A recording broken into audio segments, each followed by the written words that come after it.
Hello again. So for this little Scan and Cut Canvas quick overview, we're going to take a look at the process overlap feature, which is this little box at the bottom of the edit menu. You've got various options. You've got weld, divide, remove overlapped and subtract. Now, what do all they mean and what does process overlap mean? Well, let's take a look. First up, we're going to need at least two shapes on our mat. So I'm just going to drag over a couple of shapes. First up, a square, and then we'll take this sort of spade image here. I'm going to clear down my workspace and zoom in so you get a good view of what's going on. And then we have it. Two shapes on the mat. Now, overlap, as you might expect, is basically this bit, where the two shapes overlap. Now, when we've got two shapes overlapping and selected, what we then can do is use any of these features to have creative effects on those two shapes. So let's look at them in order. Weld first, and you can see here it looks like the circle and the triangle have been welded together, and that's very much what will happen. You've now got a cut line around both shapes, and the Canvas Design Suite has removed the overlapping part. Quite simple, but great when you think about adding borders onto shapes. So you could add a leafy border around a square, you could add text to the edge of a card, that kind of thing. So that's what that does.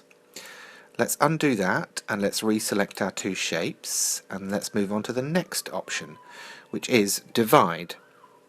This one is going to be great if you're a fan of almost a jigsaw effect. Now I've clicked it and it doesn't look like anything's happened, but if I now select these pieces, what it's done is it's cut shapes in all of the parts that overlap, but it's also left all of the bits in place. So you've now almost got like a jigsaw effect. Brilliant for creating different types of fronts of cards, and you can cut shapes into shapes. Also, when you're using this one, if you wanted to create an aperture, but you didn't want to remove the shape, this is one way of doing it.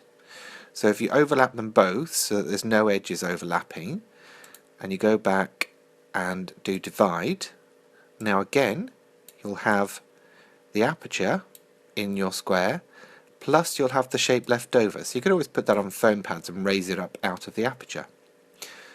Undoing that again, we're going to go back to where we started from, and this time we're going to select both shapes and we're going to move on to the next option, which is remove overlapped.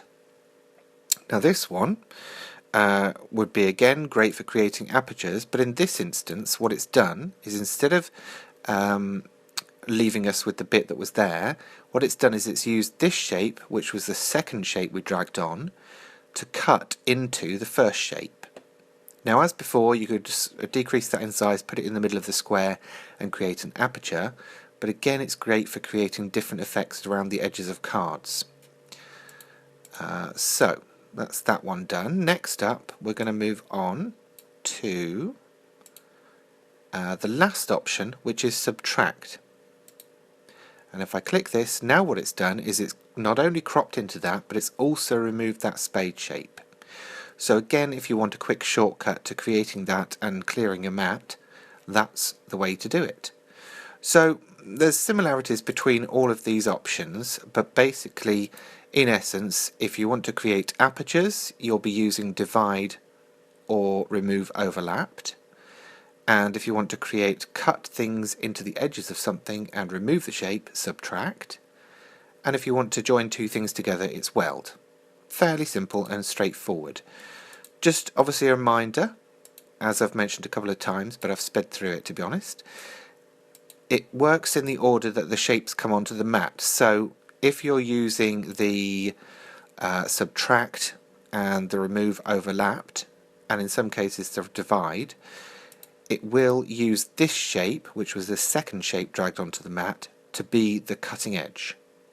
If I'd have dragged these on in a different order, say for example the square second, what it would do is then cut that line straight through that spade shape. So I hope that explains it all. If there's any questions, obviously please do post them at the bottom of this video or over on my blog. Thanks very much, and I'll see you again soon.